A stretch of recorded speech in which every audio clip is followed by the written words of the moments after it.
Ada orang tanya, kenapa aku prefer guna selain GPT? So basically GPT aku dah bercampur dengan wife aku, dengan anak aku. So aku dah kurang guna lah. Walaupun sebelum ni aku guna untuk kerja-kerja marketing, editing dan juga sebagainya, aku dah kurang guna. Sebab bini aku guna untuk belajar.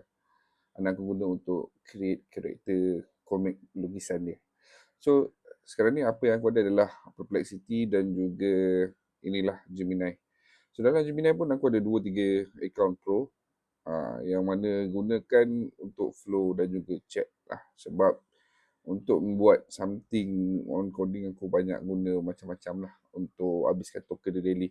So ada orang cakap kenapa dia tak nak guna Gemini is sebab dia tak boleh personalize macam mana kita buat dekat ChatGPT. Okay, ChatGPT kan kita boleh custom dan personakan apa yang dia nak kan.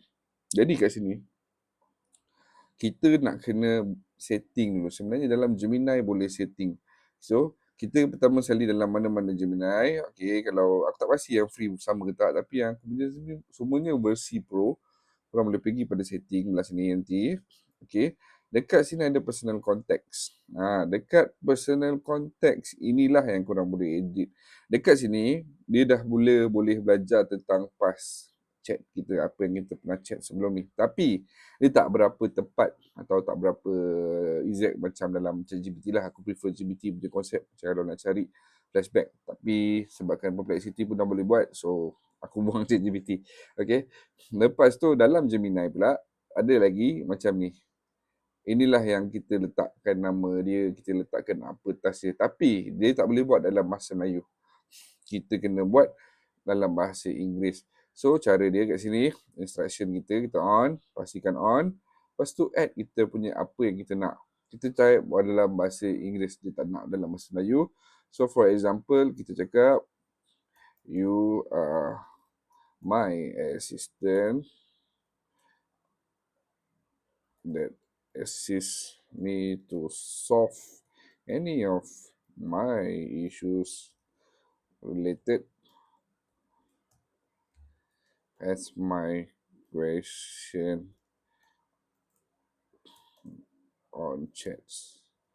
Dan apa lagi kita nak? Mungkin kita boleh explain siapa ni. I am a marketer, digital creator. Apa lagi yang kita boleh pakai? Kita boleh claim kita ni business owner ke. Ikutlah korang. Kan? So kita buatlah apa yang kita rasa sesuai, lepas tu kita submit. Dan bila kita dah submit, kita tunggu, kita relax, kita santai, nanti dia akan keluar kat bawah. So kat sini kita dah letak dua dah contoh. Nama kau Jenny, kau panggil aku Tuan, kau hanya cakap dalam bahasa Melayu. So kita letak new chat. Aku tak nak dia lambat sebab kalau thinking lambat, nama kau apa? Nama saya Jenny, saya pembantu digital branding Tuan, saya pembantu dia. Nampak? So kita dah boleh, apa last issue yang aku chat dengan kau.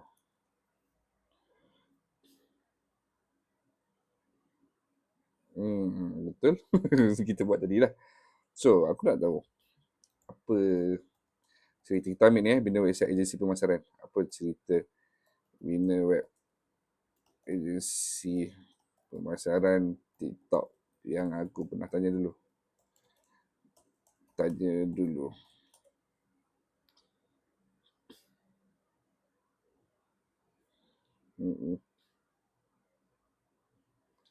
So dia masih, kan aku cakap, dia tak jumpa apa yang orang kata apa, chat kita sebelum ni. Okay.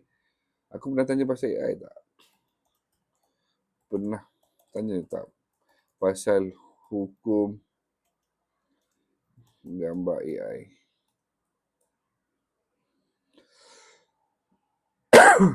Nampak? Tapi sebenarnya dah ada. Pada hukum gambar AI, nampak? Adalah hukum gambar AI dalam marketing.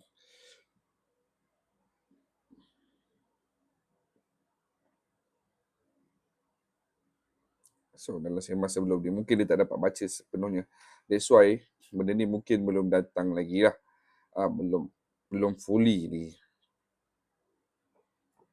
So dia akan lambat sikit lah. Coming soon to live katanya lah. So tunggu je lah. Okay. So that's all untuk buat persona dia.